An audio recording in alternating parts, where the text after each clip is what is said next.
जो मिठाई बांट करके खुशियां मनाते हैं। हमारे यहाँ संक्रांति आई तो तिल के लड्डू बनाए गए, तिल के लड्डू बांटे गए।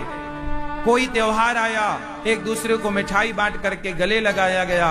कोई भी हिंदू त्योहार उठाकर देख लो, किसी जीव की हत्या का कोई विधान नहीं है। इतनी बड़ी विरासत हमें मिली हमारे बुजुर्गों से, संस्कृति के रूप में, संस्कारों के रूप में। आज हिंदू का दिल जितना बड़ा है ना, दुनिया में किसी का दिल इतना बड़ा नहीं है। अरे हिंदू है जो चींटी को दाना डालता है, पक्षी को दाना डालता है, सबका ख्याल रखता है, सबको खिलाकर खाता है। ये भावना, ये मानसिकता केवल सनातनी की है। और किसी की हो तो बताओ दुनिया में। और यहाँ औरों के यहाँ त्योहार मनाए जाते हैं तो खून बहाकर त्योहार मनाए जाते हैं, हाँ या ना? इसलिए धन्य है हम, गर्व से कहो कि हम हिंदू हैं, हम सनातनी हैं। हम लोग ही हैं पूरी दुनिया में। 206 देश हैं इस धरती पर लगभग। इन 206 देशों में केवल भारत देश एक ऐसा है, और भारत में एक हिंदू ऐसा है, सनातनी ऐसा है, जो आज तक कहता है कि मांस खाना गलत है, वरना सारी दुनिया कहती है कि मांस खाना सही है। आज तक केवल हम कहते आ रहे हैं, सनातन कहता आ रहा है, हिंदू कहता आ रहा कि मांस खाना गलत है। हम किसी की हत्या अपने स्वाद के लिए क्यों करें? दाल रोटी खाकर क्यों ना पेट भरें? इतना बड़ा दिल सारे जीव जंतुओं के लिए यदि है तो केवल सनातनियों का है। और किसी का है तो बताओ? सब तो खा रहे हैं और खाने को जायज ठहरा रहे हैं। एक हम ही हैं जो आज तक गला फाड़ फाड़ कर कहते हैं कि मांस खाना गलत है। लोग लाख बार कहते हैं कि सही है, सही है। तुम मानो सही, हम गलत कहते आए हैं, क्योंकि उसमें किसी की हत्या होती है, उसमें किसी का खून बहता है। रोटी बनाती है हमारी माँ, खून नहीं बहता। चावल बनता है आपके घर में, खून नहीं बहता। बकरा बनता है, उसमें खून बहता है। मुर्गी कटती है, मछली कटती है, उसमें खून बहता है। एक बुद्धिजीवी ने मेरे से कहा कि आप तो श्वास लेते हैं, उसमें भी बैक्टीरिया अंदर जाते हैं। आप तो गेहूं खाते हैं, वह भी तो जीव है।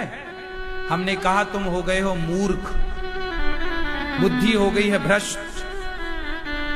अरे भाई, जैसे गाय को चारा खाना है तो चारा तो खाएगी ना। अब आप कहो कि चारे में भी तो जान है। अरे भाई, चारे की जान और मुर्गे की जान, दोनों जानों में अंतर है। चारा बना ही गाय के लिए, और चारा गाय खाती है ना, फिर उग आता है, फिर उगाता है। लेकिन आप बकरे को मार देते हैं, वो फिर से जिंदा नहीं होता, वो तो मर गया। लेकिन चारा गैया खाती है, फिर उग जाता है। और हम लोग गेहूं खाते हैं ना, तो गेहूं किसान के खेत में जब गेहूं का पूरा फसल पक जाती है, सूख जाती है, जब तक हरा होता है उसे काटा नहीं जाता। फसल सूख गई मतलब वो मर गई, जब वो पक गई तो काटा गया और उसे भोग लगाकर खाया गया। वो जीव है, उसमें प्राण है गेहूं चावल में, लेकिन उसके प्राणों से हमारे प्राणों की रक्षा होती है। जबकि बकरे और मछली के प्राणों का हरण करके हम उसे खाते हैं। गलत तो गलत है। अब गलत है, आप कितने लोग मांस खाने को गलत मानते हैं? एक सीधी बात तो यह है कि मांस खाना, ये बात हो गई भैया, मांस खाना गलत। एक तो ये लाइन है। अब कुछ जो मांसाहारी लोग हैं वो आपको तर्क रखते हैं, अरे कैसे गलत है मांस खाना? अरे मांस नहीं खाएंगे तो वो लोग कहते हैं कि मछली बहुत हो जाएंगी, मुर्गियां बहुत हो जाएंगी, जनसंख्या बहुत बढ़ जाएगी। तो भाई जनसंख्या तो तुम्हारी भी बहुत बढ़ रही है, तो अपने बाप को जलाते काहे हो? मार के खा जाओ, काहे शमशान में जलाते हो? भाई मांस तो मुर्गी का भी है, बकरे का भी, और तुम्हारे बाप में भी तो मांस ही है, तो जलाते काहे हो? खा काहे नहीं जाते? क्यों? इसलिए जो आज के युग में ना गलत को सही कहने के लिए लोग पीछे पड़े, गलत को वो सही सिद्ध करना चाहते हैं अपने तर्क से। कितना सिद्ध करोगे? दुर्योधन ने बहुत सिद्ध करना चाहा कि मैं सही हूं, रावण ने बहुत सिद्ध करना चाहा कि मैं सही हूं।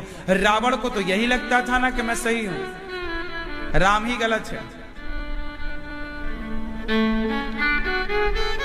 दुर्योधन को तो यही लगता था ना मैं सही हूं, अर्जुन गलत है। हाँ या ना? जो गलत होता है वो सबको गलत ही समझता है। अब मांस खाने वाले, भला इन मांसाहारियों से आप सत्य की क्या उम्मीद करते हैं? इनसे क्या उम्मीद है कि ये सत्य बोलेंगे? ये तो खुद जान लेने पर तुले हैं, हत्या करने पर तुले हैं। अब इनसे क्या उम्मीद करते हैं? उम्मीद तो दाल रोटी वाले से की जा सकती है।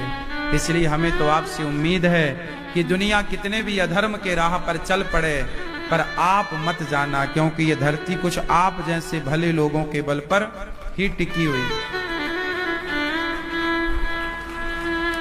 होने दो बेईमान लोगों को, आप मत होना। क्यों मेरी मां? मांस खाते हैं आप लोग?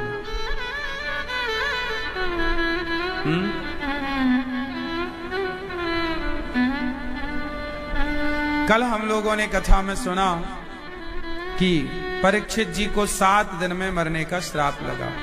कलयुग को रहने के 4 कमरे बनवाए। उत्तम जुआ, जहां जुआ है वहां कलयुग।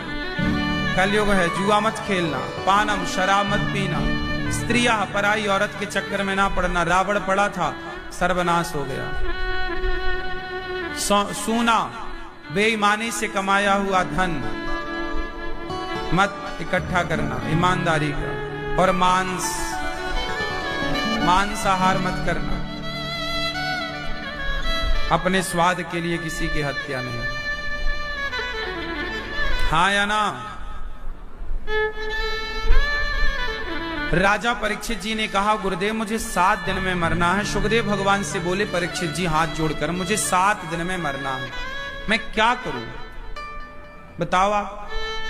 सुखदेव भगवान ने कहा, वरीयाने सते प्रश्न क्रतो लोकहितं नृप आत्मवित् सम्मतः पुंसाम श्रोतव्यादिषु यः परः। वरीयाने, हे राजन तुमने बहुत उत्तम प्रश्न किया कि 7 दिन में जिसे मरना हो वो क्या करे। तो सुनो, निद्रया ह्रियते नक्तम व्यवायेन चवावयम्। 7 दिन में किस किस को मरना है? हम सबको। 8वां दिन होता है क्या? सोमवार से लेकर रविवार तक गिनो, कितना हुआ? 7 दिन की जिंदगानी हम सबकी है। इन 7 दिनों में ही हम आए, इन 7 दिनों में ही हमें जाना है। 8वां दिन ना परीक्षित के पास था ना तो आपके पास। आया है सो जाएगा, राजा रंग फकीर। एक सिंहासन चढ़ चला, एक बंधा जंजीर। आया है सो जाएगा, कौन नहीं जाएगा ये बताओ? सबको जाना है। सुखदेव भगवान कहते हैं जाना है। देखो आप लोग संसार में ना मेहमानों की तरह रहा करो। कैसे रहा करो? अच्छा सच बताओ, हम लोग संसार के मेहमान हैं। जैसे मेहमान आते हैं और मेहमान, ऐसे आप लोग, हम लोग कौन हैं? मेहमान। आए हैं, चले जाएंगे। जन्म हुआ, लड़कपन आया, जवानी आई, बुढ़ापा आया, मर गए, मृत्यु आ गई। फिर जन्म हुआ, फिर लड़कपन, फिर जवानी, फिर बुढ़ापा, फिर मृत्यु, यही चलता आया। तो आया है सो जाएगा, सबको जाना है। तो आप लोगों ने कुछ तैयारी कर ली कि नहीं वहां की? क्यों? मैया आप वृंदावन आई हो ना मेरी माँ, इतना बड़ा बैग लेके आई हो, 7 दिन के 7 जोड़ी कपड़े, थोड़ा से लड्डू गुजिया, ये सब लेके आए हो आप लोग। हाँ, आप लोगों को ऐसा लगता पता नहीं वहां खाने को मिलेगा कि नहीं, ले चलो इतना सारा। एक झोला तो आप खाने को लाए हैं।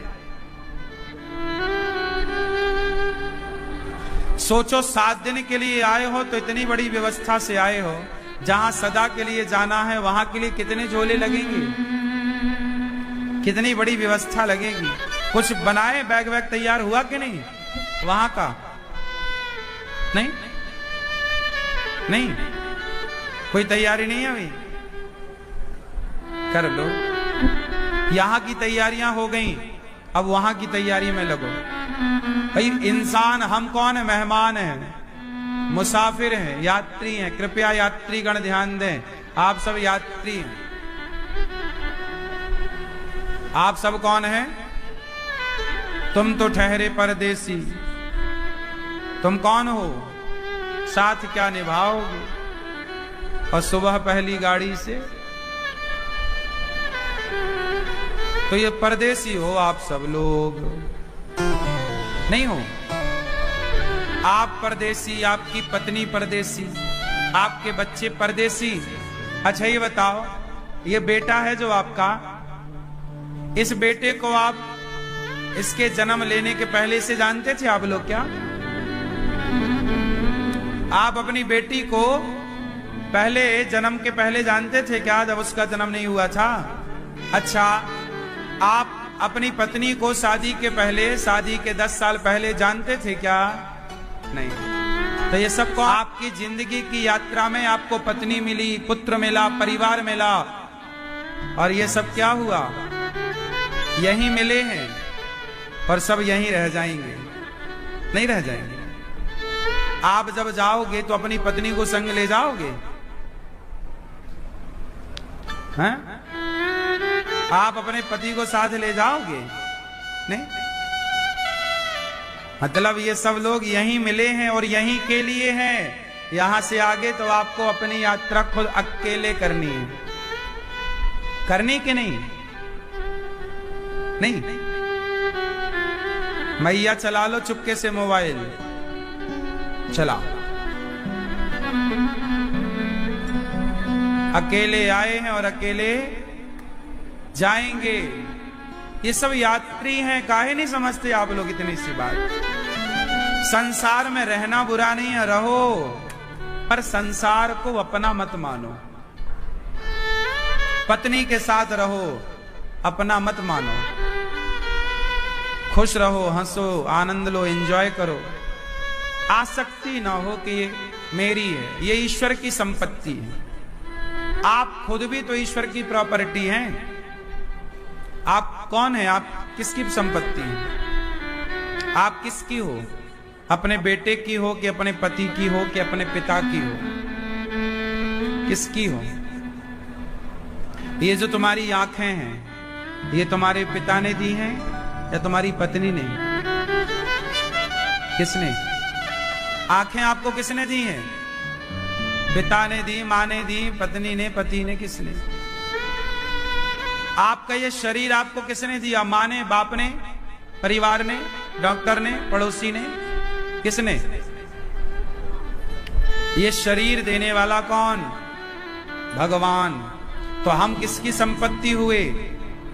हाँ, हम ईश्वर की अमानत हैं। हम ईश्वर की चलती फिरती प्रॉपर्टी हैं। हम ईश्वर की संपत्ति हैं। क्योंकि जिसका बेटा अंधा होता है, यदि माँ आंखें देती तो फिर बेटा अंधा क्यों होता किसी का? यदि बाप सब करता तो किसी का बेटा लंगड़ा क्यों होता? मतलब तुम शरीर तो नहीं दे सकते ना। जन्म दे सकती है माँ, पर लंगड़ा है तो पाँव नहीं दे सकती, अंधा है तो आंख नहीं दे सकती, गूंगा है तो वाणी नहीं दे सकती, बहरा है तो शब्द नहीं दे सकती। क्यों जी?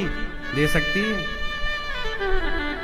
इसका मतलब ये प्रॉपर्टी जो है, आंख, कान, नाक, मुंह, ये हमारे बाप की संपत्ति नहीं है। ये आंख जो है ना, ये ईश्वर ने दी है, देख लो भगवान को। कान दिए हैं, सुन लो कथा।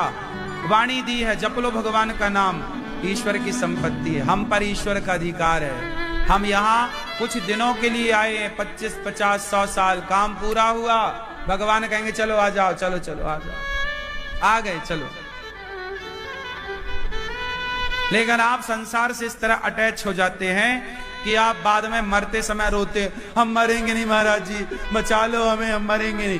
काहे नहीं मरोगे भैया, तुम्हारे बाप का राज है। काहे नहीं मरोगे, मरो आराम से। जी तो लिया ना बिंदास, अब मरो आराम से। 90, 80 साल के लोग कहे महाराज जी हम मरेंगे नहीं। काहे नहीं मरोगे भैया, जी तो लिया खूब, अब मरो। अब 80, 85, 90 साल की हो गई हो माँ, भैया अब चलो, वहां भी तो जाना है। कब तक रहोगे? और 80 साल जिंदा तो रहे, क्या पाया तुमने, क्या किया? और 80 साल में क्या कर लिया कि 5 साल में अब क्या पाओगे? डॉक्टर साहब बचा लो हमें, 90 साल की मैया बोली डॉक्टर साहब बचा लो। अब तुम बच भी जाओगी तो करोगी क्या, बताओ? अरे जब करने लायक थे तब तो तुम निंदा चुगली करते रहे, जब करने लायक थे तब तो झूठ फरेब करते रहे। अब तो कुछ करने लायक नहीं हो तो कम से कम मर ही जाओ ठीक से। राम राम जप लो, कृष्ण कृष्ण जप लो। लड़कपन खेल में खोया, जवानी नींद भर सोया, और बुढ़ापा ये कोई आज की बातें थोड़ी हैं। इसलिए मरने से सब जग डरा। सुनो, मरने से डरना मत, हंसते हंसते मरना। और हंसते हंसते वही मर सकता है जो हंसते हंसते जिया है, वही हंसते हंसते मरेगा। जो रोते रोते जिया है वो तो रोते ही रोते मरेगा। इसलिए हंसो बिंदास। तुम जो रोती रहती हो ना मेरी माँ, तुम मरते समय भी रोगी, लिख लो। इसलिए हंसा करो, खुश रहा करो। जो मिला है उसका ईश्वर को थैंक यू, धन्यवाद। हे विधाता, मैं इस लायक था नहीं, जो आपने दिया है। अरे जितनी सांसें हैं उतनी प्रभु में लगाओ और अच्छे काम करने में जीवन खपाओ। अनिरुद्धाचार्य को मरने का कोई भय नहीं, कोई गम नहीं। हमने तो कोई बुरा काम किया ही नहीं, तो हम तो यहां भी बिंदास जीते हैं और यहां भी हंसते हैं। और मौत आएगी ना तो हम देखना हंसते हंसते ही जाएंगे, क्योंकि हम यहां हंस रहे हैं तो वहां हंसेंगे, हम यहां रोते तो हम वहां भी रोते। हम काहे रोए, हमें ईश्वर ने हंसने के लिए भेजा है, समाज की सेवा के लिए भेजा है। हम क्यों रोए और क्यों गलत राह पर चलें? जियो बिंदास, मरो बिंदास, मरो बढ़िया। जीना वही जानता है, जीवन जीना वही जानता है जो मरना जानता है। क्यों? आप में से कितने लोगों को मरना है?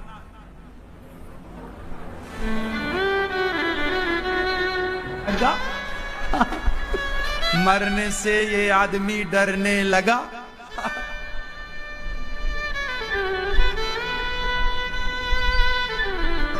भले तुम हाथ उठाओ ना उठाओ, मरना तो पड़ेगा। अच्छा, मरना है तो मैं आपको मरने की कला सिखा सकता हूं। हाँ, मैं आपको जीना भी सिखाऊंगा, मैं आपको मरना भी सिखाऊंगा। हमारे संत, हमारे सदग्रंथ जीना और मरना दोनों ही तो सिखाते हैं, कैसे जिया जाए और कैसे मरा जाए। कुत्तों की मौत ना मर जाना आप लोग, मरते तो सब हैं, मरता तो कुत्ता भी है ना? कुत्ते की मौत नहीं, अच्छे से मरो। मरने से सब जग डरा, मेरे मन आनंद। कब मरी हूं, कब भेंटी हूं, पूर्ण परमानंद।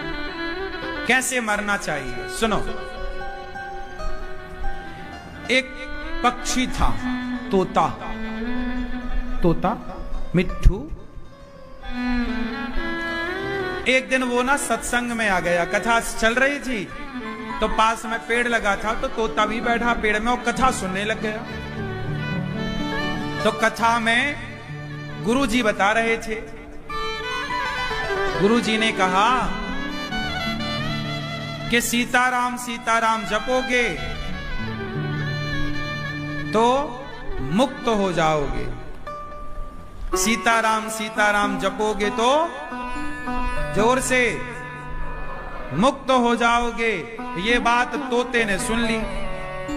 अब तोता जपने लगा सीताराम सीताराम सीताराम सीताराम सीताराम सीताराम सीताराम। और जब तोता सीताराम सीताराम बोला तो बहुत लोगों के कानों में गया।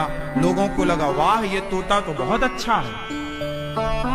चुपके से गए लोग, बुद्धिजीवी गए और तोते को पकड़ लिया और पकड़ के डाल दिया पिंजरे में। और जब पिंजरे में पड़ा तोता, तो तोता बोला गुरुजी झूठे, गुरुजी झूठे, गुरुजी झूठे। गुरुजी ने कहा था सीताराम जपोगे मुक्त हो जाओगे, मैंने सीताराम जपा तो बंधन में पड़ गया, पिंजरे में आ गया। गुरुजी झूठे। एक दिन गुरुजी निकले वहां से, तोता रोका, गुरुजी आओ, तुम्हारे चक्कर में हम बंधन में आ गए, ना तुम्हारी कथा सुनते ना ये पिंजरा मिलता। गुरुजी बोले क्या हुआ? गुरुजी आपने बोला था सीताराम जपो मुक्त हो जाओगे, पर आपके कहने पर मैं सीताराम जपा तो पिंजरे में आ गया, बंधन आ गया, मैं आजाद था, अब बंधन में हूं। गुरुजी ने कहा सुनो, मर जाओ, मर जाओगे तो मुक्त हो जाओगे। तोता बोला गुरुजी आप मारना चाहते हैं ना बेटा, सच्ची का नहीं झुट्टी का, झूठ मूठ के मर जाओ। तोता समझ गया गुरुजी की बात। अब दूसरा दिन हुआ तो जब मालिक आया तोते को पानी पिलाने और कुछ दाना डालने, तो तोता उल्टा पड़ा पांव पर और सिर ऐसे। तोता नाटक कर रहा था, लेकिन मालिक को लगा ये मर गया, ये मर गया। और जैसे ही मालिक को लगा मर गया, तुरंत पिंजरे से बाहर कर दिया, और जैसे ही पिंजरे से बाहर आया फुर्र से उड़ गया तोता।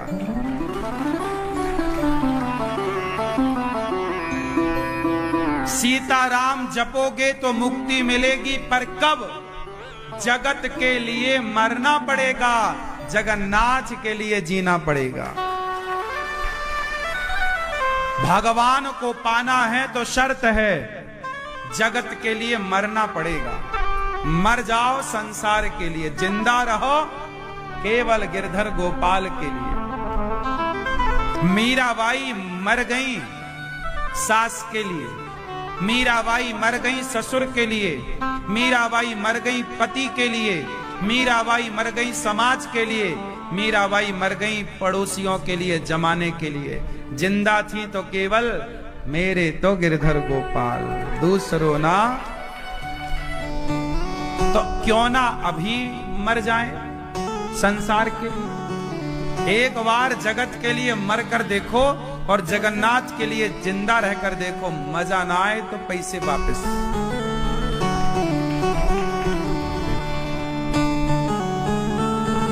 आप लोग अभी जिंदा किसके लिए हैं? बच्चों के लिए, पत्नी के लिए, परिवार के लिए।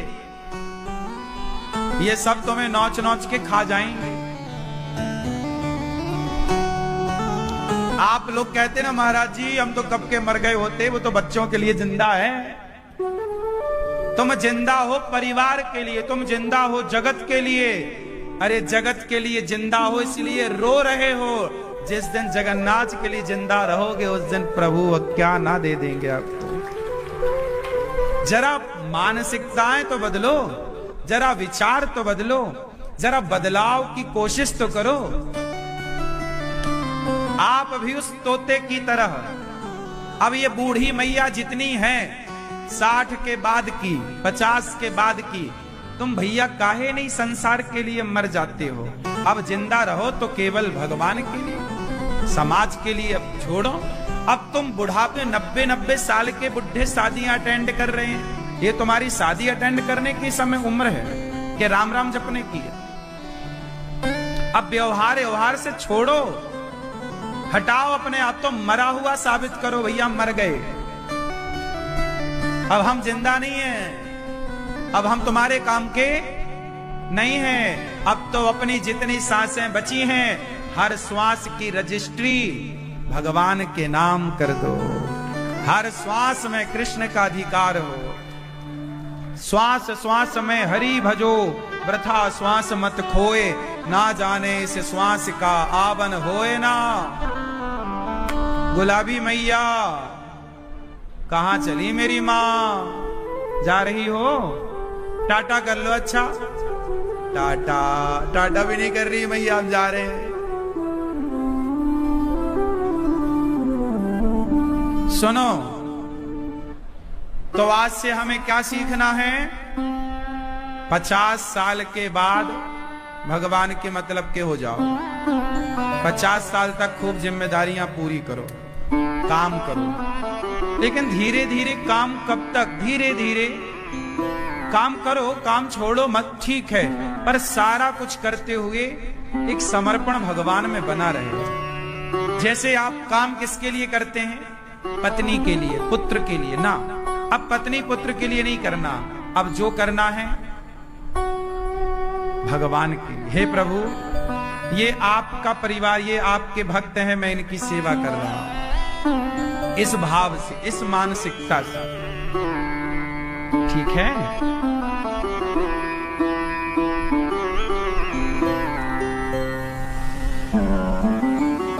राजा परीक्षित जी से कहा सुखदेव भगवान ने, जितासनो जित श्वासो जित संगो जितेंद्रिय। जितासनो, जितासनो जित श्वासो, आसन जीतो, प्राणायाम जीतो, योग करो, ध्यान लगाओ भगवान का। हाँ, आप लोगों ने सारी जिंदगी संसार के लिए भागा दौड़ी की है, कब ध्यान लगाया भगवान का? कब तुमने आंखें बंद करके भगवान को याद किया? टाइम ही नहीं है आप लोगों के पास, ऐसे ही दौड़ते दौड़ते मर जाओगे। सारी जिंदगी करते हो धन धन धन धन धन, आखिरी में बच्चे कार्ड छपा के बांटते हैं, पिताजी का हो गया निधन। हाँ, धन के पीछे भागते रहे, धन धन से कहां पहुंच गए? निधन। नी जुड़ जाएगा निधन, चुपचाप फिर जाओगे। हाँ, नसैनी में बांध के ले जाएंगे लोग तुम्हें, नहीं।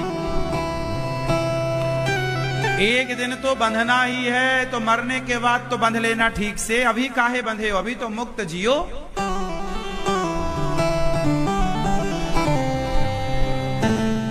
पैसे तो जीते जी नहीं बरसते, मर जाओगे तुम्हारे ऊपर पैसे बरसाए जाएंगे।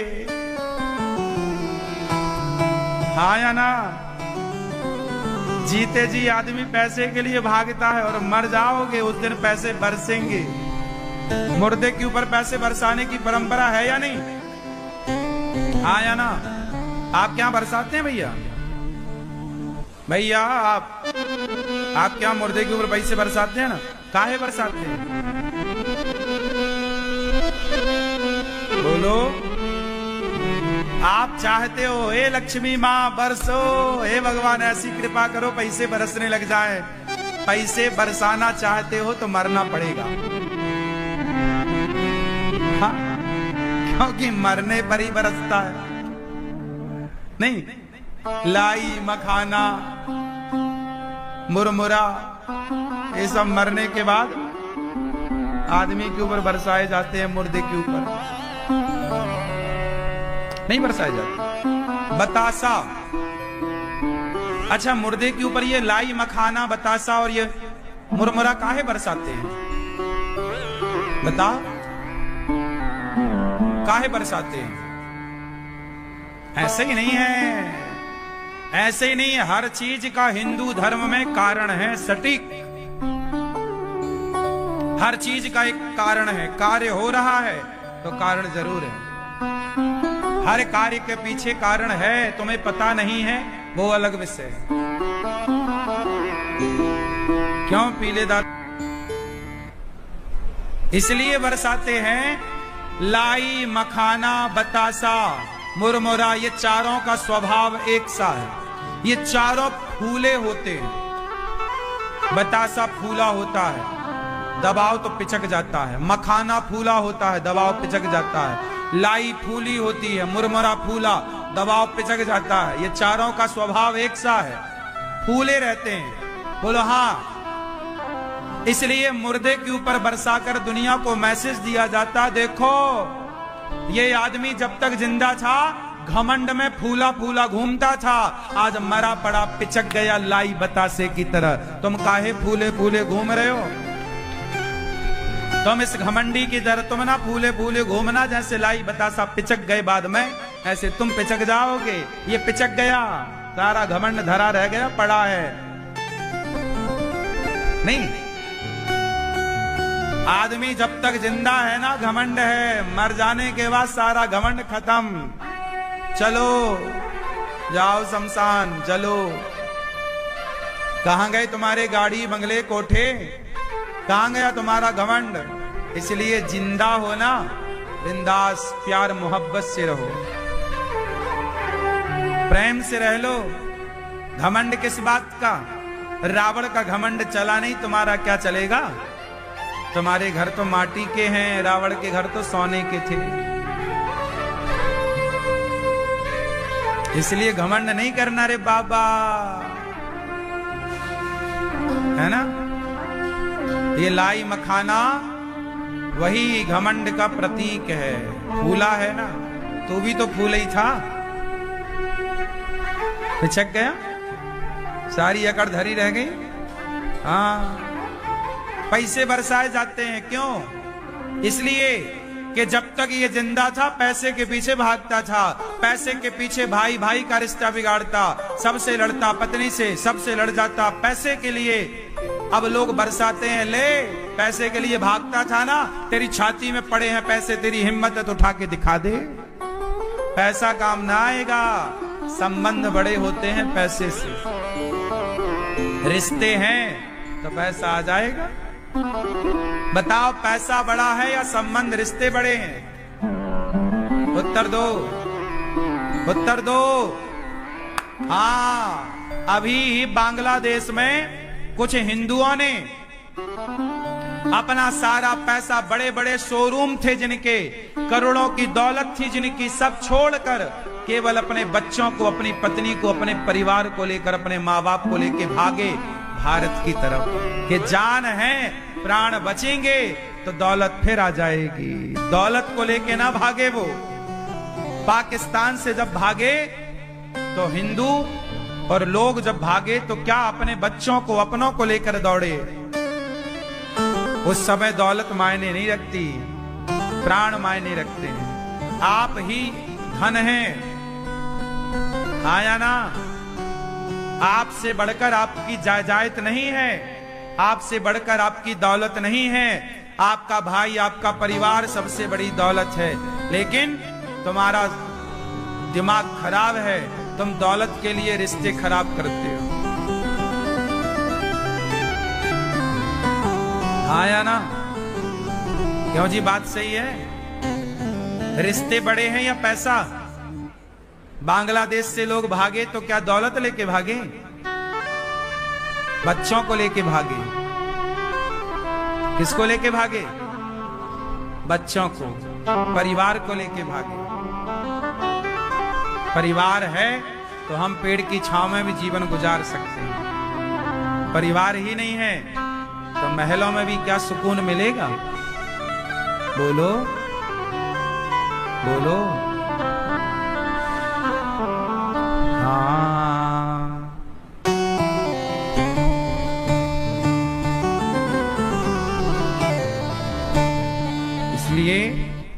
सत्यां क्षितौ किं कसिपोः प्रयासैर् बाहौ स्वसिद्धेयुपवर्हणैः किं सत्यञ्जलौ किं पुरुधान्यपात्र्या दिग्वल्कलादौ सत् किं दुकूलैः। चलो बताओ सबसे बड़ा धन क्या है? मैया बताओ सबसे बड़ा धन क्या है?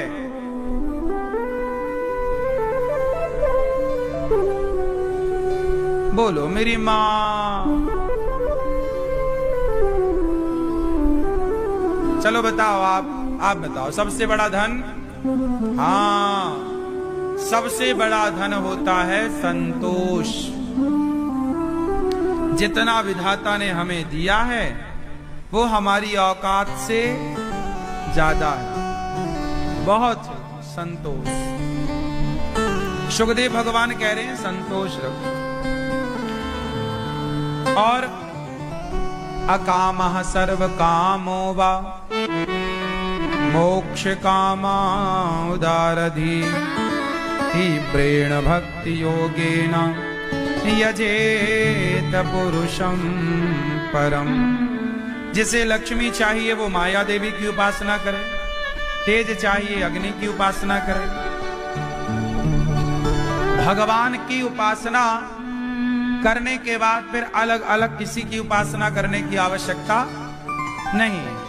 इसलिए हाथी के पांव में ना सबके पांव आते हैं। जो भगवान की आराधना कर लेता है, फिर देखो जीवन हमें मिला है, भगवान का ध्यान करो। सुखदेव भगवान ने भगवान की स्तुति की। नमः परस्मै पुरुषाय भूयसे सदुद्भवस्थान निरोध लीलया गृहीत शक्ति तृतीयाय देहिना मंतर्भवायानुपलक्ष्य वर्त्मने। बड़ी बढ़िया बात सुखदेव भगवान ने कही। मैं उन पुरुषोत्तम भगवान के चरण कमलों में कोटि कोटि प्रणाम करता हूं जो संसार की उत्पत्ति, स्थिति और पालन और प्रलय की लीला करने वाले हैं। ऐसे भगवान को सुखदेव जी नमस्कार करते हैं। ऐसे श्री कृष्ण को बार बार भगवान नारायण की नाभि से कमल उत्पन्न हुआ, ब्रह्मा जी प्रकट हुए। ब्रह्मा जी को 4 श्लोकों की भागवत भगवान ने सुनाई। भागवत जी में 10 लक्षणों का वर्णन हुआ। भगवान के स्वभाव का वर्णन भागवत जी में। अच्छा, भगवान कैसे हैं? कृष्ण का, भगवान का स्वभाव कैसा है बताओ। दादाजी आप बताओ भगवान का स्वभाव कैसा है? बोलो, भगवान का स्वभाव कैसा है?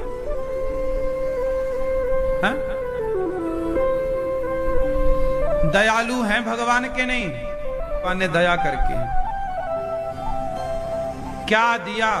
भगवान ने दया की आप पर, क्या दिया आपको? भगवान बहुत ही दयालु है। उनके जैसा दयालु दयावान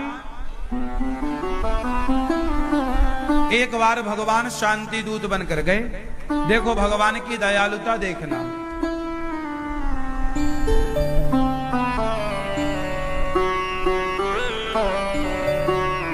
ये मैया हमारी सो रही है क्या? अच्छा, भगवान कितने दयालु हैं।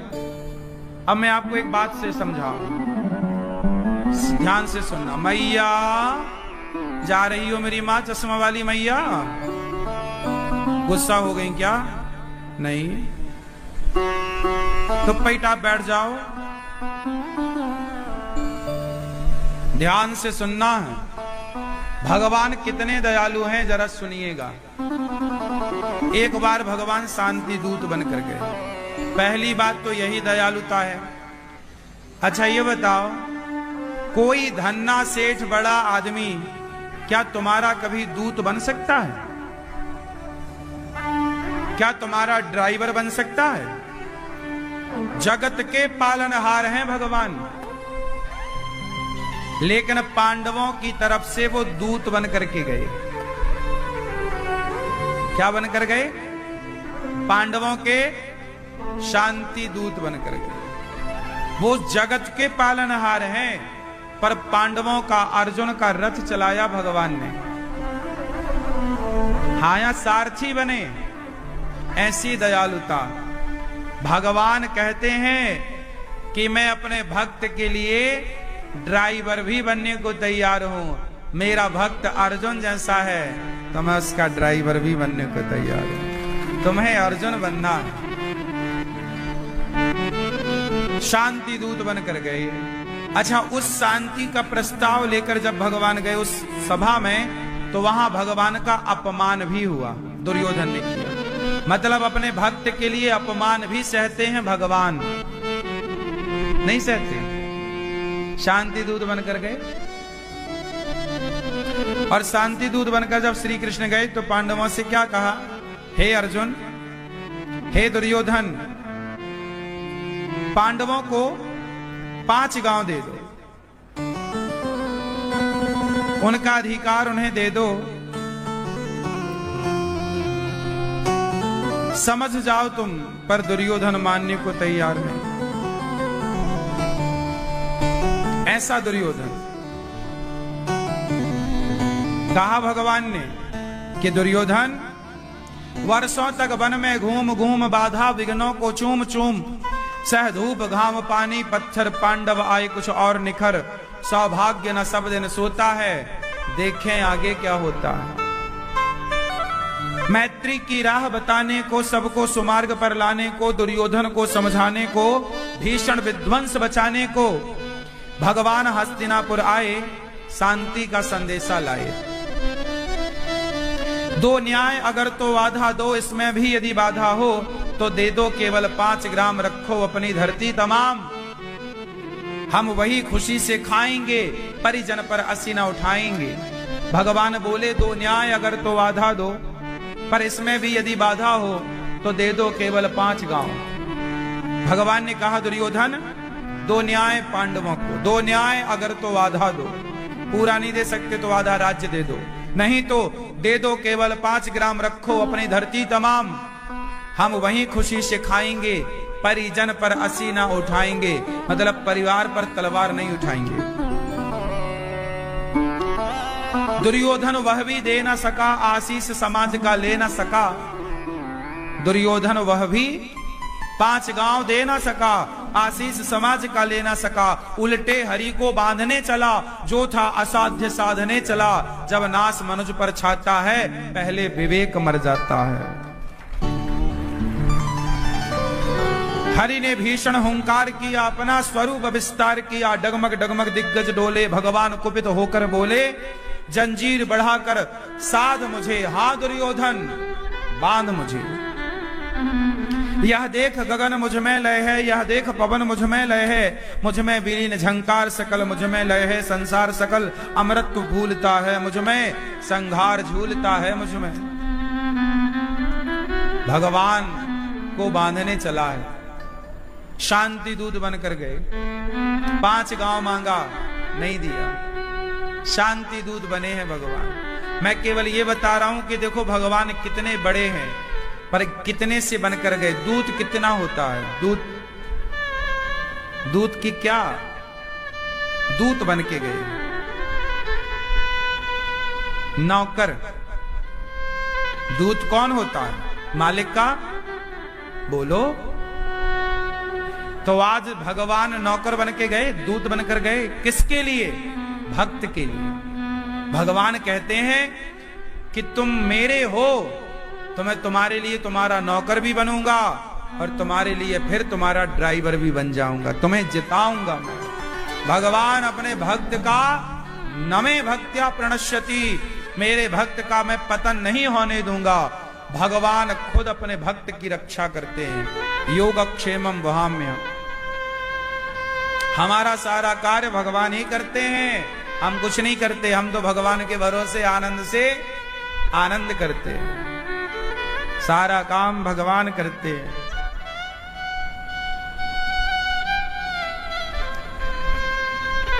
भगवान से दुर्योधन बोला अच्छा देखो, पहले बोला मैं बांध दूंगा, सेना को आदेश दिया, अरे सैनिक उठो, ये कृष्ण को बांध दो, हे पांडवों का हितकर बन के आया है। पितामह ने खड़े होकर डांटा, मूर्ख दुर्योधन, तेरा दिमाग खराब हो गया, तेरी बुद्धि भ्रष्ट हो गई, वो भगवान है। वहां पर भगवान ने अपना विराट रूप दिखाया भी था, लेकिन भगवान के विराट रूप को देखकर भी दुर्योधन की खोपड़ी में कुछ नहीं चढ़ा। विनाश काले विपरीत बुद्धि, समझ में नहीं आता,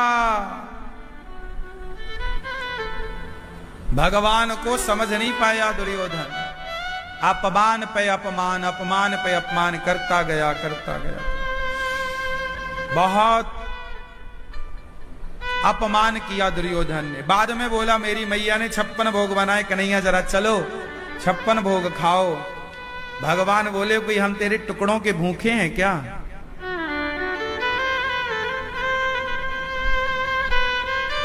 क्या हमने 56 भोग नहीं किए कभी? सम्मान से खाया करो, अपमान का भोजन नहीं करना चाहिए।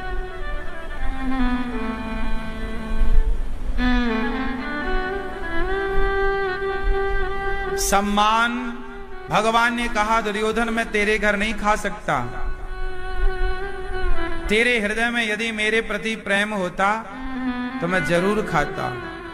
भगवान बोले, मैं वहां कभी नहीं खाता जहां सामने वाला खिलाने का घमंड रखे कि मैंने खिलाया।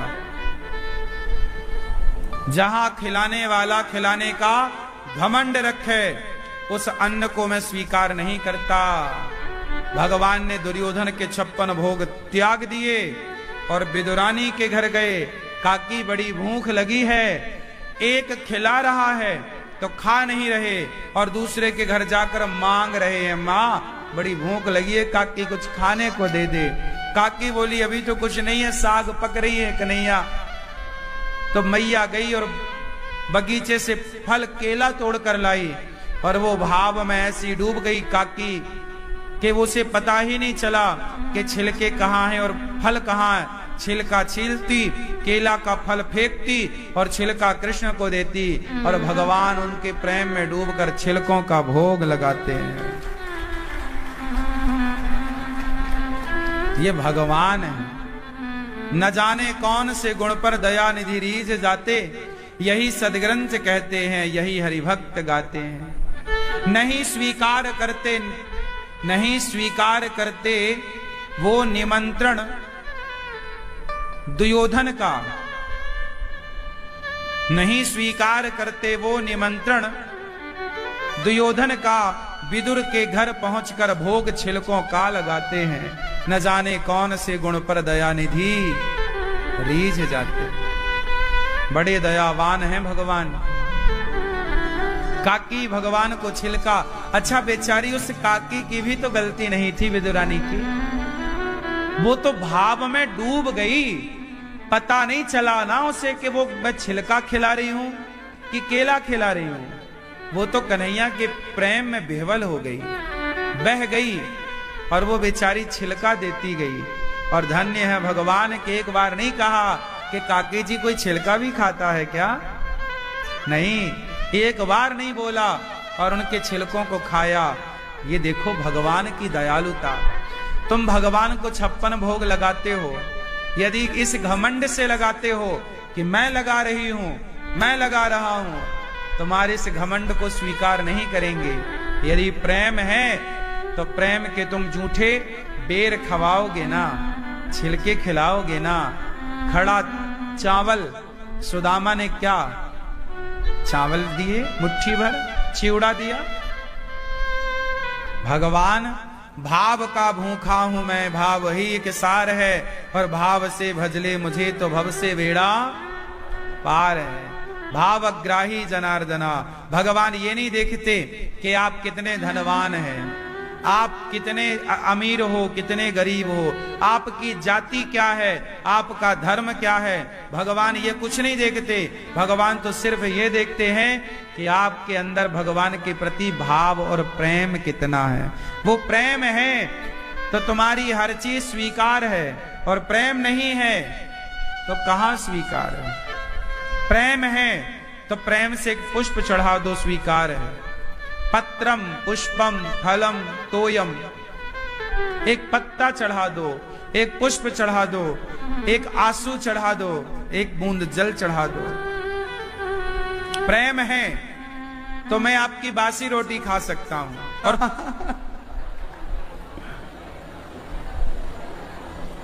कभी तुम घर में खड़बड़ाते रहते हो, खाए ही नहीं।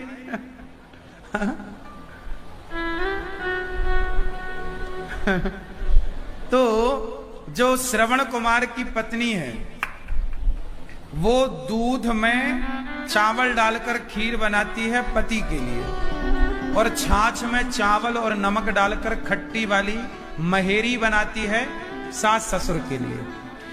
एक दिन क्या हुआ, और दोनों दिखने में एक से दिखते हैं ना। श्रवण कुमार सामने खाते पिता के, और वो ये सोचते कि मेरी पत्नी रोज खीर बनाती है मेरे पिता के लिए। एक दिन क्या हुआ कि पिता की थोड़ी थाली गरम, तो श्रवण कुमार ने अपनी थाली पिता को दी और पिता की थाली, तो जब पिता की थाली खुद ली तो पिताजी ने जब खीर खाया, क्योंकि श्रवण कुमार की थाली में तो खीर थी, तो जब खीर खाया तो पिताजी बोले, बेटा श्रवण, आज क्या घर में कोई उत्सव त्योहार है क्या? नहीं पिताजी। क्यों? अरे आज घर में खीर बनी है। श्रवण कुमार बोले, खीर तो आप रोज खाते हैं, मैं रोज देखता हूं। पिताजी बोले, बेटा खीर थोड़ी खाता हूं, मैं तो महेरी खाता हूं रोज, खट्टी वाली। ना पिताजी। अब पिता की थाली श्रवण कुमार ने चखी तो वो खट्टी वाली। श्रवण कुमार के पिता ने कहा, बेटा बरसों से आज, कई वर्षों बाद पहली बार आज खीर खाए हैं। श्रवण कुमार समझ गए कि मेरी पत्नी मेरे पिता के साथ कपट करती है, मेरी पत्नी मेरी माता के संग कपट करती है। चूल्हे की तरफ, रसोई की तरफ गए तो उनकी पत्नी ने एक ऐसा बर्तन बना रखा था कि उसका मुंह तो एक था, बर्तन तो एक था, पर अंदर एक तरफ महेरी पकती थी और एक तरफ खीर पकती थी, पेट दो थे, ताकि उसका पति कभी पकड़ ना पाए। पर चोरी तो आज नहीं कल पकड़ी ही जाएगी। श्रवण कुमार ने कहा कि तुमने मेरे माता पिता के साथ कपट किया है, अब मैं अपने माता पिता की सेवा तुमसे नहीं कराऊंगा, मैं खुद करूंगा। उस दिन से श्रवण कुमार अपने माता पिता को लेकर 4 धाम की यात्रा के लिए निकल गए, कंधे पर बिठाकर। पहले का बेटा अपने माता पिता से कपट नहीं करता था, आजकल की औलादें कुछ कपट करने लग गई है ना। बहुत सारे घरों में आज ऐसा होता है। देखो आप लोग तो बहुत अच्छे हैं, लेकिन आज भी घरों में ऐसा होता है कि घर में कोई अच्छी चीज बनती है ना, वो बच्चों को दी जाती है, पति पत्नी और बच्चे खा लेते हैं, पर वो अच्छी चीज ना सास ससुर तक कम पहुंचती है। आज भी होता है, सबके घर नहीं होता, पर बहुतों के घर ऐसा होता है। सास ससुर को केवल दाल चावल सब्जी रोटी मिलेगी, कुछ विशेष पकवान आया बाजार से या कोई विशेष चीज बनी तो वो कुछ लोगों को मिलती भी होगी, पर कुछ लोगों को, कुछ लोग मतलब कुछ % ऐसी भी बहुएं हैं, ऐसे भी बेटे हैं जो अपने माँ बाप से आज भी कपट करते हैं, है ना, करते हैं। कभी कपट नहीं करना चाहिए खाने पीने की चीजों में। आप जितना अच्छा खाते हैं, सामने वाले को उससे भी अच्छा खिलाने की कोशिश करो, क्योंकि अन्न में ईश्वर का वास होता है। जब किसी का पेट भरता है, चाहे वो पति का हो, पत्नी का हो, पुत्र का हो, माता का, पिता का, दीन का, दुखी का, जब किसी का पेट आप भरते हैं तो पेट भरने से वो व्यक्ति तृप्त नहीं होता, उस व्यक्ति के भीतर बैठे भगवान तृप्त होते हैं, क्योंकि भगवान तो सबके भीतर बैठे हैं ना। यदि हमने आपसे कपट किया तो वो कपट आपसे नहीं होगा, वो कपट तो भगवान से होगा। इसलिए आप लोगों ने गौरी गोपाल आश्रम में देखा होगा, जो दाल हम स्वयं खाते हैं, जिस क्वालिटी का चावल हम खुद खाते हैं, वही क्वालिटी का दाल चावल आप सबके लिए, हजारों भक्तों के लिए होता है। सबसे बढ़िया वाला चावल भारत में आता है बासमती। वो बासमती का चावल आप चेक कर सकते हैं अन्य क्षेत्र में जाकर, जो 30,000 लोगों की रसोई बढ़ती है, सबके लिए वही चावल है। वही चावल हम खाते हैं, वही आप खाते हैं। यदि मैं कुछ खाऊं, आपको कुछ खवाऊं, तो ये कपट हो जाएगा। और अनिरुद्धाचार्य कपट करके ईश्वर को क्या जवाब देगा? जब हम जैसा खाएंगे वैसे ही आपको, कपट नहीं। हमारी वृद्ध माएं जिस क्वालिटी का चावल दाल खाती हैं, उसी क्वालिटी का दाल चावल हम भी खाते हैं। हमारी वृद्ध माएं जिस व्यवस्था में रहती हैं, उसी व्यवस्था में हम भी रहते हैं। जैसे कमरे में माताएं, वैसे ही कमरे में हम अलग से रहें, अलग वीआईपी व्यवस्था करें, वो कपट हो जाएगा।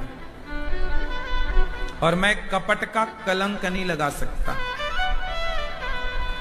कपट का कलंक क्यों लगाएं बेवजह? आप लोग डरते नहीं हैं, मैं डरता हूं।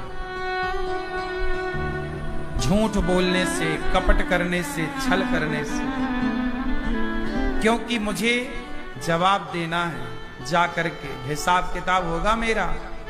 भगवान पूछेंगे, अनिरुद्धाचार्य आ गए? हाँ प्रभु आ गए। चलो ले आओ हिसाब। हिसाब तो देना पड़ेगा ना। तुम्हें मैंने भेजा था संसार में, क्या करके आए हो? 50 साल की आयु दी थी, 100 साल की आयु, जो भी देंगे उस आयु का 50, 60, 70, 80 जो मैं जिंदा रहूंगा, उस आयु का तो हिसाब मुझे देना पड़ेगा ना। पूछेंगे भगवान, क्या किया है तुमने? मैं बताऊंगा प्रभु, आपके भक्तों की सेवा करी है। आपकी यशोदा माँ की, ये गौरी गोपाल में आश्रम में जो माताएं रहती हैं, ये सब माँ यशोदा ही तो हैं। इन यशोदाओं की सेवा आपकी। आप तो छोड़ के चले गए थे माँ को, यशोदा को, इसलिए आपने हमें भेजा कि जाओ अब हमारी माँ यशोदा की सेवा करो। इसलिए प्रभु ने हमें वृंदावन में इन माँओं के लिए भेजा है, जाओ। तो सेवा तो मुझे तो हिसाब देनी है ना। मैं कहां जाऊंगा भागकर? मुझे तो इनके सामने ही रहना है ना। बेईमानी करने वाला ना बाजार में ठहरता नहीं। बिजनेस लाइन में ना बेईमानी नहीं चलती। हल्का फुल्का आप ऊपर नीचे छोटा मोटा करें, पर बड़ी बेईमानी, क्योंकि पूरा व्यापार विश्वास पर चलता है। एक बार यदि ग्राहक समझ गया कि आप बेईमानी करते हैं, दोबारा लौटेगा नहीं, आपकी तरफ नहीं आएगा। इसलिए जो समझदार होते हैं ना, वो बेईमानी करते हैं, ईमानदारी से कमाते खाते हैं। आज भी संसार में ईमानदारी है, कम है माना की, पर है। आपसे मेरी प्रार्थना है कि आपको भी ईश्वर को, आप में से कितनों को भगवान को हिसाब देना पड़ेगा जीवन का? तो दोगी ना मेरी माँ? क्या कहोगे कि हम 4-4 घंटा निंदा चुगली करते थे, बेवजह किसी को सताते थे? ना, बेवजह किसी को ना सताइए, ना करिए निंदा चुगली छल कपट। विदुरानी पर भगवान ने कृपा की। बोलिए भक्त वत्सल भगवान की जय। अच्छा, भगवान ने सृष्टि की, भगवान नारायण से ब्रह्मा, ब्रह्मा जी से ऋषि उत्पन्न हुए, पर ब्रह्मा जी के शरीर से मनु और शत्रुपा का जन्म हुआ। मनु शत्रुपा की 5 संतानें भई, 3 बेटियां और 2 बेटे, आकुति, देवहूति, प्रसूति। आकुति का विवाह रुचि प्रजापति से हुआ, जिनके यहाँ यज्ञ भगवान हुए। देवहूति का विवाह कर्दम जी से हुआ। माता देवहूति का विवाह जब माता देवहूति को लेकर के उनके पिता गए, कर्दम जी तपस्वी संत थे, तो संत से ब्याह करने गए। कहा महाराज मेरी बेटी से ब्याह कर लो। कर्दम जी बोले मैं ठहरा साधु, मैं ठहरा जंगल का भजन करने वाला, मैं आपकी बेटी को कोई सुख नहीं दे सकता, इसलिए आप मेरे से ब्याह ना करो, अपनी बेटी का ब्याह किसी राजकुमार से करो, क्योंकि कोई राजकुमार तुम्हारी बेटी को सुख देगा। हम ठहरे बाबा साधु, हम क्या सुख देंगे तुम्हारी बेटी को, ना रहने को घर है, ना तो हमारे पास सुंदरता है। हम तो देखो तपस्या कर करके उनका शरीर बिल्कुल जर्जर हो चुका था, बूढ़े से हो गए थे। पर मनु जी बोले ना, मैं अपनी बेटी का विवाह आपसे ही करूंगा। पहले के लोग अपनी बेटियों का ब्याह पता किससे करते थे? तपस्वियों से, तप करने वाले लोगों से, अच्छे लोगों से। बेटी का विवाह करने के पहले क्या करना चाहिए आप बताओ? बेटी का विवाह करने से पहले पिता को क्या करना चाहिए? उत्तर दो। बेटी का विवाह करने से पहले जहां विवाह करना चाहते हो उस लड़के के पिता की, उसके पूरे कुटुंब खानदान की पड़ताल करनी चाहिए, छानबीन करनी चाहिए। उसका परिवार कैसा है, उसका व्यवहार कैसा है, उसका आचरण कैसा है, उसका संस्कार कैसा है, उस लड़के का चरित्र कैसा है, इन सब पर विचार कर लो, सबको देख लो, फिर अपनी बेटी का ब्याह उस लड़के से करना। कहीं ब्याह करने के बाद पता लगा कि तुम्हारा दामाद चरित्रहीन है, तब तो तुम्हारी बेटी का जीवन बिगड़ गया। उस चरित्रहीन के साथ अब वो कैसे, कोई स्त्री अब चरित्रहीन के साथ कैसे खुश रह सकती है? हमारे यहाँ पति चरित्रहीन नहीं, राम कैसे हैं? चरित्रवान, इसलिए राम का चरित्र लिखा जाता है, राम चरित्र मानस। पति कैसा हो, चरित्रहीन या चरित्रवान? बोलो बोलो जोर से। हाँ, और तुम्हारा बेटा चरित्रवान हो, इसके लिए तुम अपने बच्चों को ये शिक्षा दो कि बेटा आज की आपाधापी, आज की भागदौड़ में आजकल लड़के ना शौक में अपना चरित्र बिगाड़ लेते हैं। आजकल स्कूल कॉलेज के लड़के लड़कियां लिव इन में रहते हैं। और लिव इन क्या है?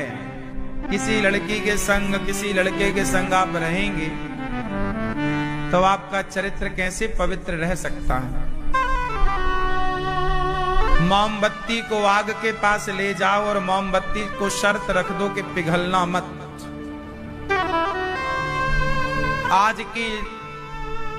आज के समय किसी जवान लड़की को किसी जवान लड़के के साथ रख दो और महीनों तक रहें साथ में, और आप उनसे उम्मीद करें कि वो गंगा की तरह पवित्र रहें, तो आज की हवा उन्हें पवित्र नहीं रहने दे सकती, क्योंकि आज के युग का प्रभाव है। इसलिए चरित्र की पवित्रता बहुत अनिवार्य है, चाहे वो लड़की हो या लड़का, दोनों के लिए पवित्र चरित्र तो दोनों का पवित्र हो। लड़की का भी चरित्र पवित्र हो और लड़के का भी चरित्र। जब तुम चरित्र पवित्र चरित्र वाले लड़का लड़की हो और पवित्र चरित्र वाले लड़का लड़की का जब विवाह होगा तो उनके घर संतान भी पवित्र चरित्र वाली ही होगी। उस चरित्र वाली संतान से इस राष्ट्र का उत्थान होगा, चरित्रहीन संतान से इस राष्ट्र का उत्थान नहीं हो सकता। इस भारत देश के लिए भी चरित्रवान लड़की और चरित्रवान लड़कों की जरूरत है। आप बताओ, चरित्रहीन लोगों की जरूरत है या चरित्रवान लोगों की? आज हमारे देश के नेता, जो नेता चरित्रवान है, वो नेता निश्चित ही भारत के लिए अच्छा है, देश के लिए अच्छा है। लेकिन जो नेता चरित्रहीन है, वो नेता राष्ट्र के लिए अच्छा नहीं हो सकता। चरित्रहीन राजा कभी अपने राष्ट्र का उत्थान नहीं कर सकता। जब करेगा वो नाश करेगा। रावण चरित्रहीन था, लंका का नाश कर दिया। और राम चरित्रवान थे, घर घर पूजे जाते हैं। राजा कैसा हो? बोलो, चरित्रवान हो। आपकी बेटी कैसी हो? चरित्रवान। आपका बेटा कैसा हो? चरित्रवान। और चरित्रवान बेटी और बेटा हो, उनका चरित्र पवित्र बना रहे, इसके लिए माँ बाप की भी जिम्मेदारी है, नहीं है? माँ बाप की भी जिम्मेदारी है। अब तुम ध्यान, आजकल बच्चे पैदा कर देते हो, ध्यान देते नहीं हो। बच्चे कहां जा रहे हैं?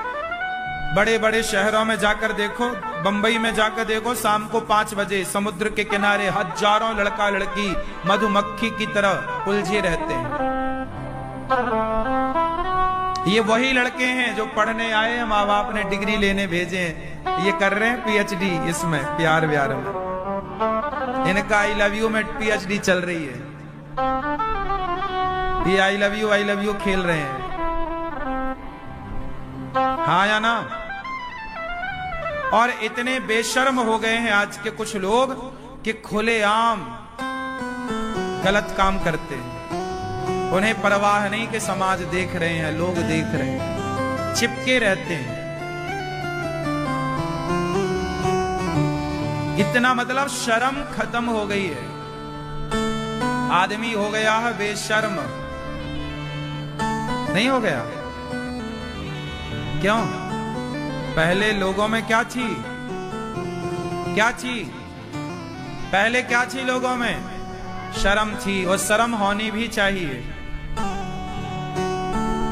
थोड़ी सी शर्म तो होनी भी चाहिए। वो शर्म एक व्यवस्था थी, नहीं थी व्यवस्था? बेशर्म, जब आप बेशर्म हो जाएंगे, बेशर्म हो जाएंगे, तो फिर पूरी व्यवस्था खत्म, मनमाना आचरण चालू।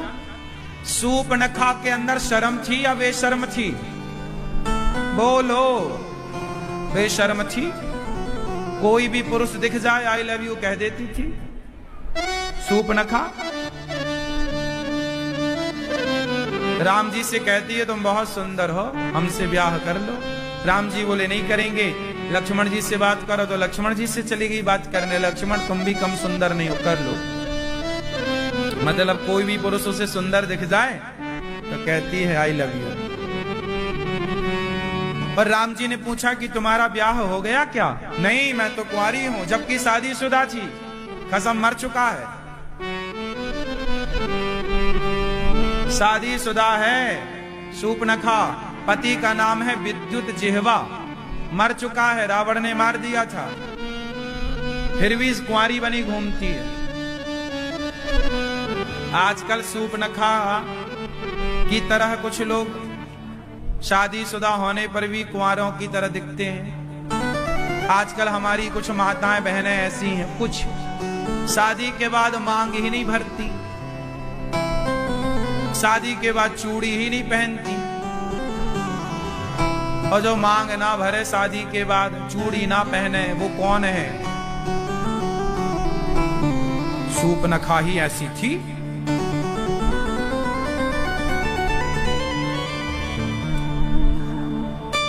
नहीं,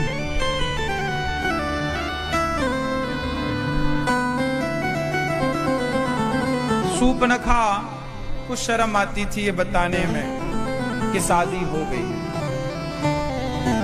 आजकल विवाह के बाद स्त्रियां चूड़ी नहीं पहनती। ये बात सही है कि गलत है? कुछ स्त्रियों की बात कर रहे हैं। हाथ खाली रखती हैं, जबकि पुराने लोग कहते थे कि दुश्मन की बेटी का भी हाथ कभी खाली ना हो। हाथ खाली होना मतलब विधवा होना। हाथ खाली तब होते हैं जब पति मर जाता है, और आजकल तो जिंदा है फिर भी हाथ खाली है। काहे खाली है? बोले फैशन है। आग लगे ऐसी फैशन में पति को मारे डाल रही हो।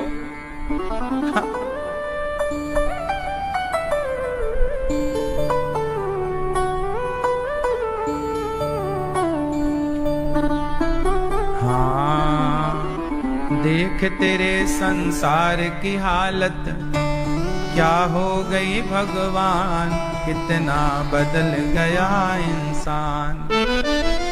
सूरज ना बदला, चांद ना बदला, सबको जस की तस बदल गया इंसान। कितना बदल गया इंसान, सब बदल गया। है ना मैया?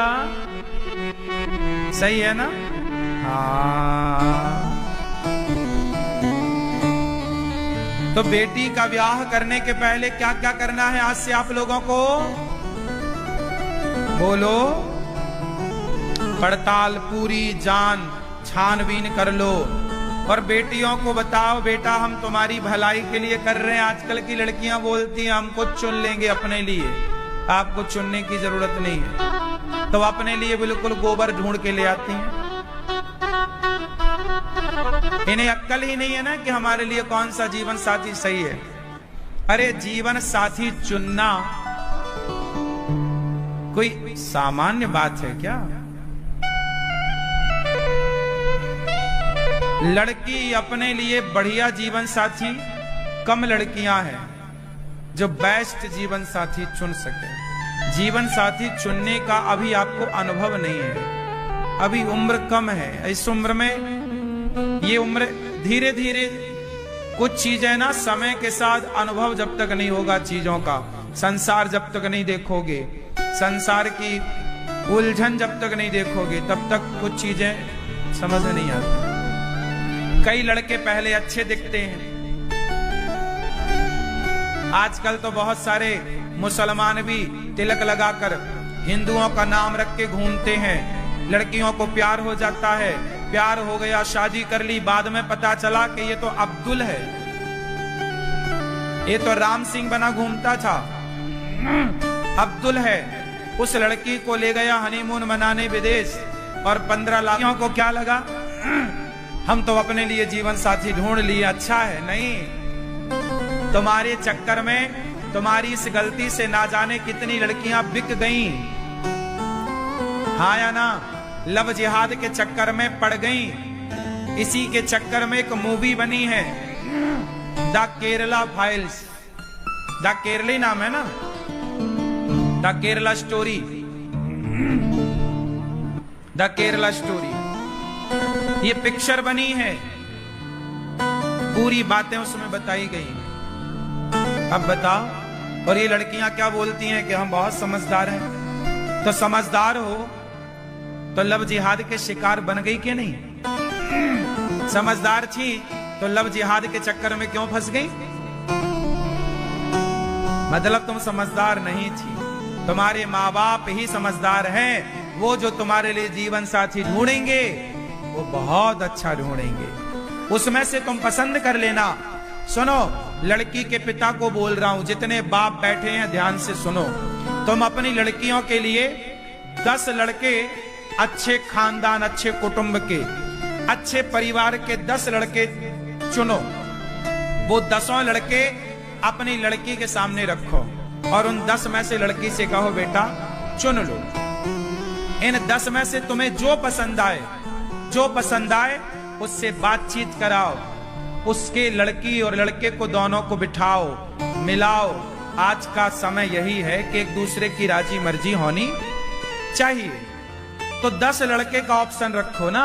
आप एक ही लड़का लाओ और सीधा कह दो नहीं तुझे तो इसी से शादी करना पड़ेगी, ये भी माँ बाप गलत है। यदि आप अपनी बेटी को एक लड़का दिखाते हो और कहते हो नहीं हमने तो जवान दे दी थी, शादी इसी से करनी पड़ेगी, नहीं, आप गलत कर रहे हैं। फिर आप अपनी बेटी के साथ अत्याचार कर रहे हैं। बेटी का भी अपना पक्ष है, लड़कियों की बात भी सुननी चाहिए, क्योंकि तुम तो बुढ़े होके मर जाओगे, उसे तो जीवन गुजारना है उस आदमी के साथ, तो ऐसे ही ना बांधो किसी के भी साथ।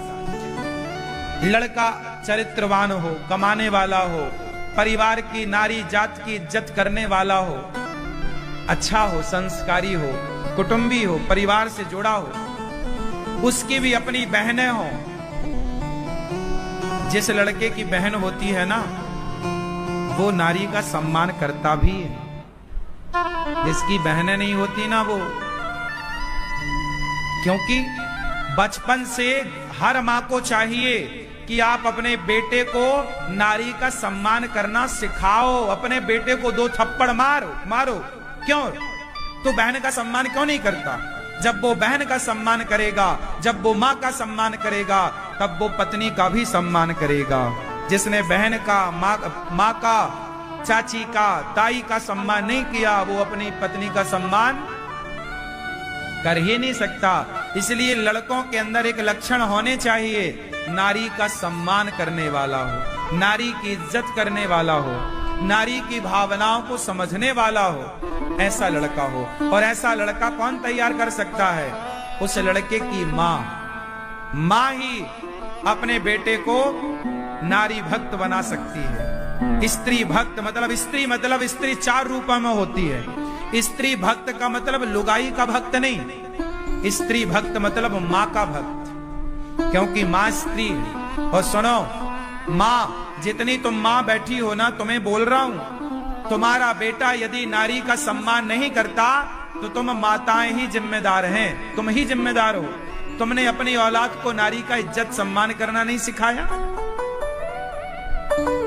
हमारे यहां भीष्म पितामह हुए हैं, नाम जानते हो। जब भीष्म पितामह के सामने शिखंडी आया तो भीष्म पितामह ने अपना धनुष बाण रख दिया, बोले तू मुझे मार दे पर मैं तुझे नहीं मारूंगा। क्यों? क्योंकि तू स्त्री है। शिखंडी का जन्म हुआ, वो स्त्री था, बाद में वो पुरुष बना। तो हमारे पितामह मर गए पर उन्होंने कभी स्त्री नारी पर हाथ नहीं उठाया।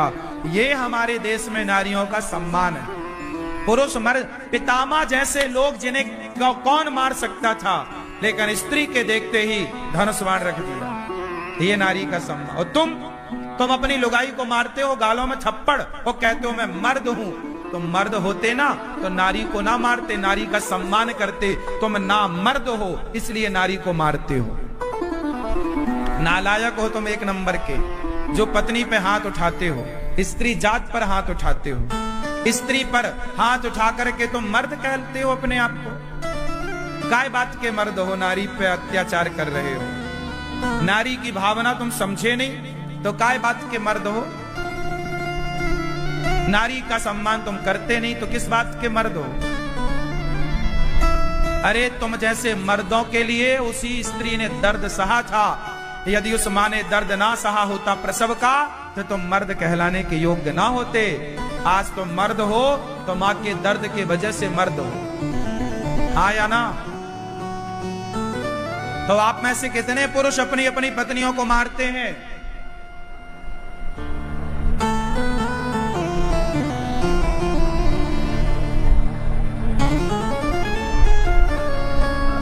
दादाजी तुम मारते हो पत्नी को? काहे भैया पत्नी पे अत्याचार कर रहे हो? आप हाथ उठाते हैं अपनी पत्नी पे? आप यदि हाथ उठाते हो तो गुदना से गुदवा लेना माथे में, मैं नामर्द हूं, नालायक हूं।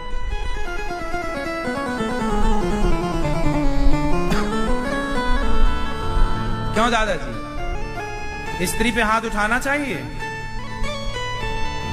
क्या राम ने स्त्री पे हाथ उठाया?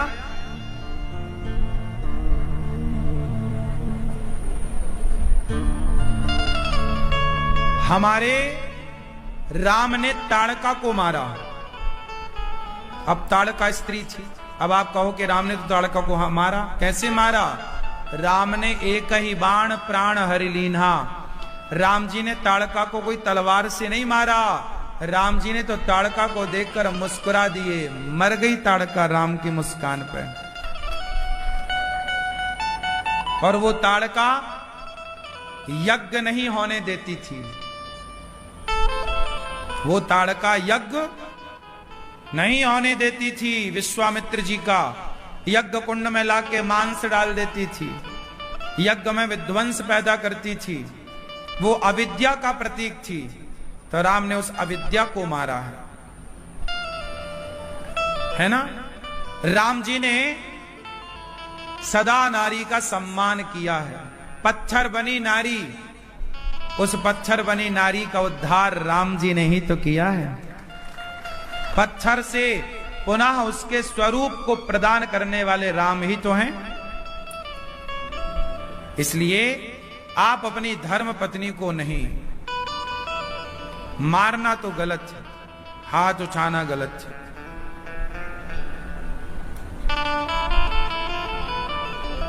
करदम जी से ब्याह माता देवहूति का संपन्न हुआ। करदम जी की 9 बेटियां हुई। 9 बेटियों का ब्याह कला, अनसुईया, श्रद्धा, हविर्भू, गति, सबका ब्रह्मा जी के 9 मानस पुत्रों से विवाह संपन्न हुआ। करदम जी अब तपस्या करने जाने लग गए। माता देवहूति बोली एक पुत्र चाहिए। कपिल भगवान प्रकट भय, बोलिए कपिल देव भगवान की। कपिल देव जी का जन्म हुआ। अब करदम जी की 9 बेटियां और 1 बेटा। 9 बेटियां और 1 बेटियां भी जरूरी हैं और बेटे भी। भगवान जो दे दें उसमें खुश रहा करो। बेटियां ही बेटियां हैं तो अभी खुश, बेटे ही बेटे हैं, पर बेटी भी होना चाहिए। बेटी घर में होना जरूरी है। मातृ ऋण से मुक्ति बेटी ही दिलाती है, पितृ ऋण से मुक्ति बेटा दिलाता है। इसलिए बेटियां होनी जरूरी है। ज्यादा नहीं तो कम से कम 1 हो। पहले ज्यादा बेटियां होती थी तो बड़ी खूब सारी मौसी होती थी। आजकल 1-2 में मौसी मिलती नहीं है। क्यों? अब चाचा, ताऊ, अब ये रिश्ते भी कम गए। क्यों? चाचा कोई है ही नहीं, ताऊ एक सिंगल फेस है, एक ही लड़का। अब काय का चाचा और काय का ताऊ। पहले 4-4 होते थे, 6-6। पहले कम से कम 4 तो होते ही थे लोगों के। क्यों? पहले तो ऐसा था कि बहू के भी बेटा हो रहा है और सास के भी हो रहा, दोनों की डिलीवरी एक साथ। है ना? कई बार तो भाभी अपने देवर को खिलाती गोद में, देवर देवर देवर। सही है। बहुत सारे घरों में ऐसा है कि छोटा है देवर, है ना, छोटा सा देवर है और भतीजा बड़ा है, चाचा छोटे हैं, है ना? ऐसा पुराने रिश्तों में है। पहले 8 भाई होते थे, 4 भाई होते थे, 5 भाई होते थे, 4-4 बहनें होती थी, 6-6। सोचो जिस घर में 8-10 बच्चे हों वो घर कितना सुंदर होता होगा ना। अरे बच्चों से ही तो घर खिलता है। आजकल 2 बच्चे होते हैं, 1 बच्चा होता है। भाई ज्यादा बच्चे होंगे ना तो घर भरा रहेगा। नहीं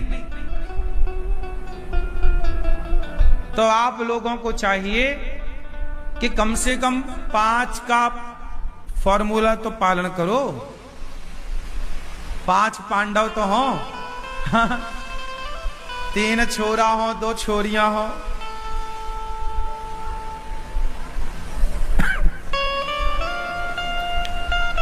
नहीं,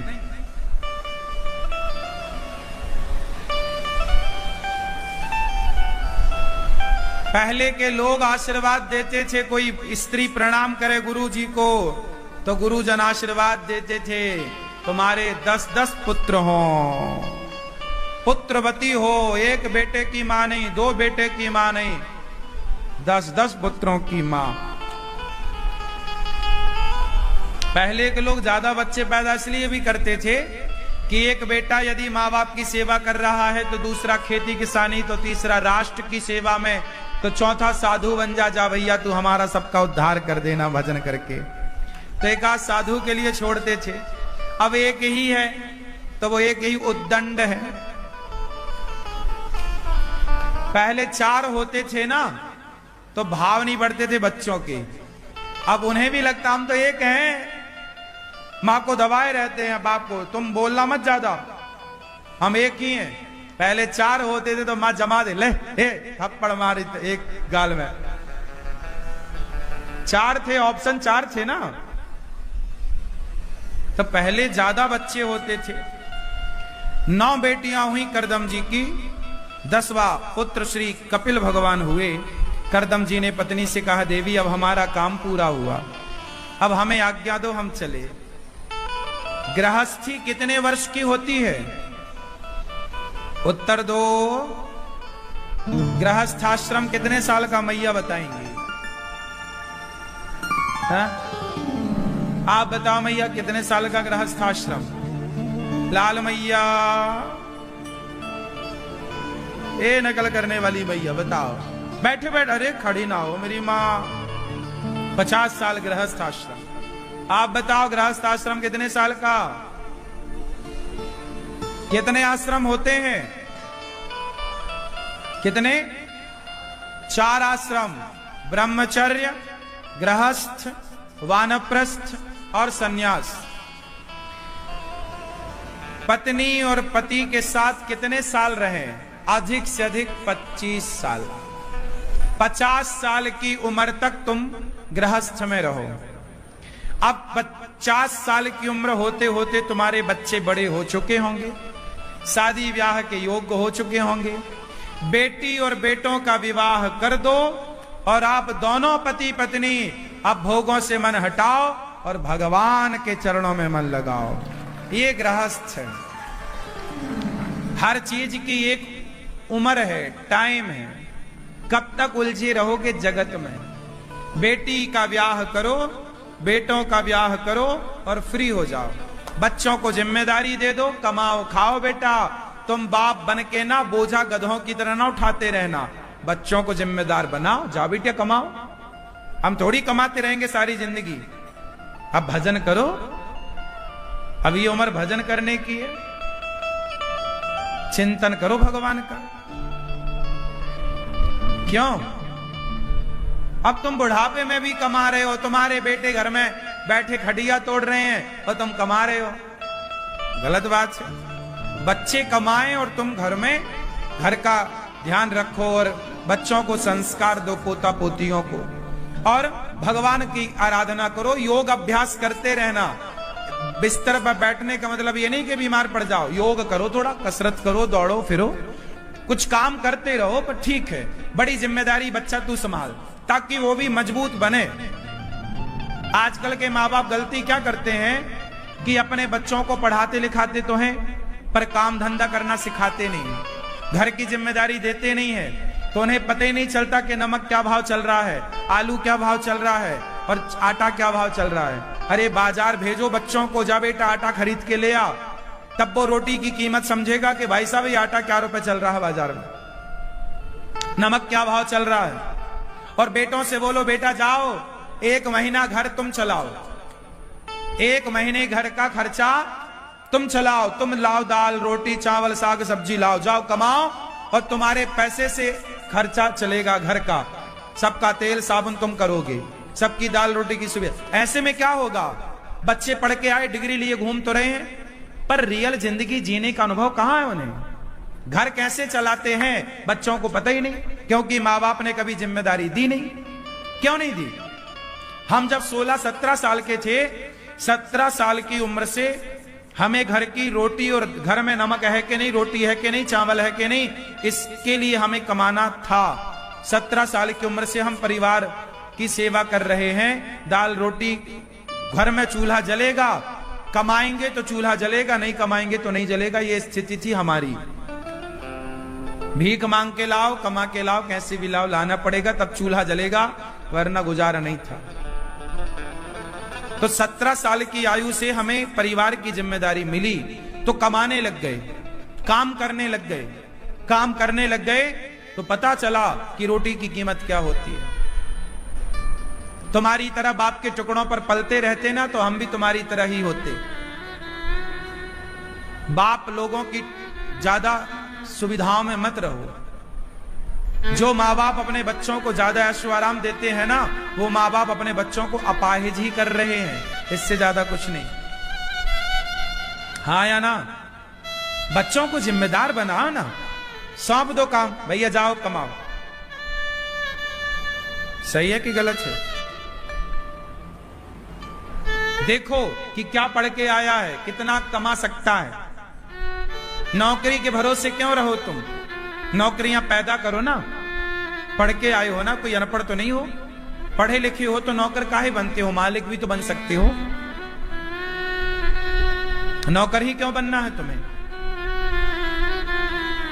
तुम चलाओ घर की दाल रोटी, जाओ कमा के लाओ, जहां से लाना है लाओ, हमें तो बस दाल रोटी चलाओ।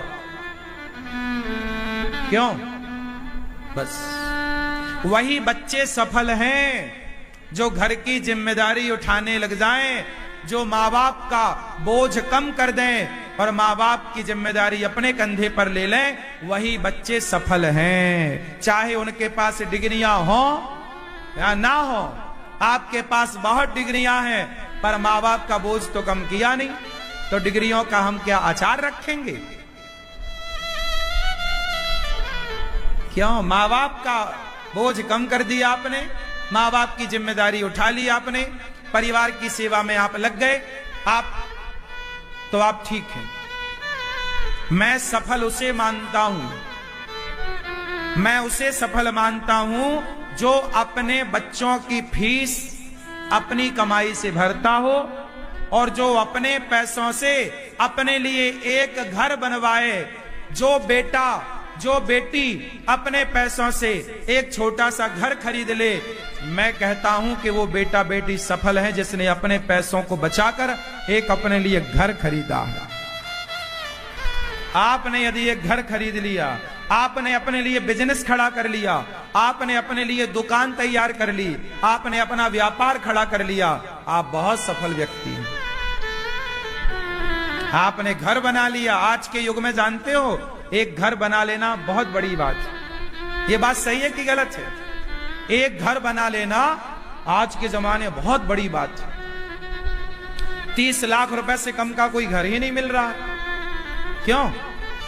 लगभग 25-30 लाख से नीचे का तो कोई घर नहीं है। और बढ़िया देखोगे तो 50 लाख का, और बढ़िया देखोगे तो 1 करोड़ रुपया का, और बढ़िया तो 20-20 करोड़ के भी घर हैं। फिर भगवान जाने 1-1 100-100 करोड़ के भी मैंने सुने हैं होते हैं घर। अब भगवान जाने कैसे होते होंगे। लेकिन सामान्य घर जो है वो आज के जमाने में 20-25 लाख रुपया का मिलता है। ये बात सही है क्या? अधिक से अधिक 30 लाख, 35-40 लाख का भी।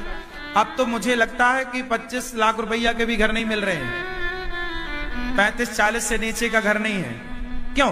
पर मैं आपसे कहूं कि यदि आपने अपने लिए घर खरीद लिया अपने पैसों से, तो आप सफल हैं। और आपने अपने लिए दुकान बना ली, आपने अपना बिजनेस खड़ा कर लिया, तो आप बहुत सफल हैं। क्यों? सही है? इसलिए कहता हूं, बेटा बेटी से मन हटाओ, मान मेरा कहना। कमाते हो कुछ? आप बच्चे हैं, फीस खुद भरते हो कि पापा पिताजी देते हैं? पिताजी जरा पैसे दे दो फीस भरना, ऐसा तो नहीं कहते। बच्चों को समझाओ, ए छोरा शादी तैने कर ली ठीक है, पर बच्चा तब ही पैदा करना जब तो फीस भरने के लायक हो जाए, बाप से मांग के ना भरना।